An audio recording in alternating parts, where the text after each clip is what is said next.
Le marquage de la date guide nos achats au quotidien. Mais de nombreux consommateurs peuvent confondre la date limite de consommation jusqu'à laquelle un aliment est consommable et la date de durabilité minimale jusqu'à laquelle le produit conserve une qualité optimale. Dans le cadre de sa stratégie de la ferme à la table, la Commission européenne étudie de nouvelles règles plus claires. Moins de la moitié des consommateurs comprennent la différence entre à consommer jusqu'au et à consommer de préférence avant le. Jusqu'à 10% des 88 millions de tonnes de déchets alimentaires en Europe sont liés à une mauvaise compréhension des dates. Près de Bruxelles, nous allons voir comment distributeurs et associations gèrent ces indications. Testachat, la plus ancienne organisation de consommateurs en Belgique, fait remarquer qu'un même type de produit peut comporter pour certains la date à consommer de préférence avant le et pour d'autres à consommer jusqu'au, ce qui peut induire en erreur. Comme consommateur, quand on voit ces deux produits qui paraissent similaires et qu'on voit qu'il y a deux dates différentes indiquées, ça ajoute évidemment à la confusion.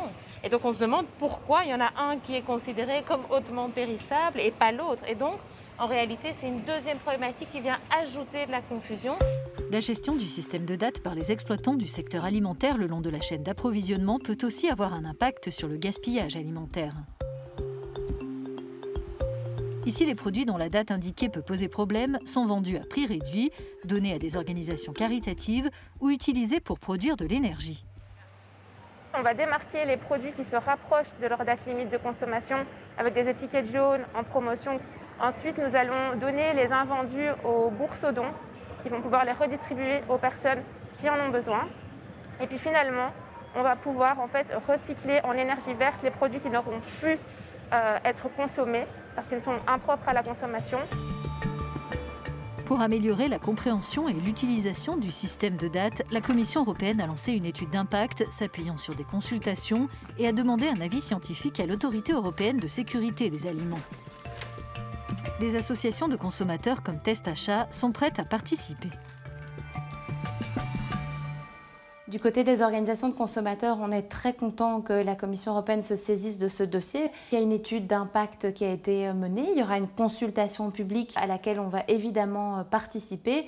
Et l'idée, c'est essayer de vraiment suivre de près les propositions qui seront mises sur la table pour être certaine qu'elles répondent bien aux attentes des consommateurs en termes de clarté et de compréhension. Direction la France, à Lyon, où certains consommateurs utilisent une application pour réduire le gaspillage alimentaire. Elle leur permet de se connecter avec des restaurants et magasins où ils peuvent acheter des aliments invendus en promotion.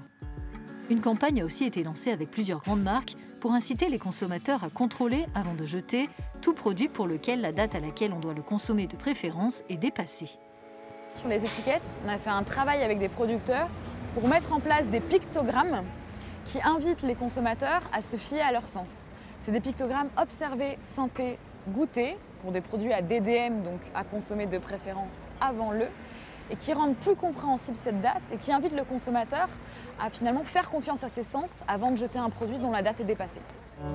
Améliorer les informations d'étiquetage et aider les consommateurs à acheter durable font partie des objectifs de la stratégie de la ferme à la table.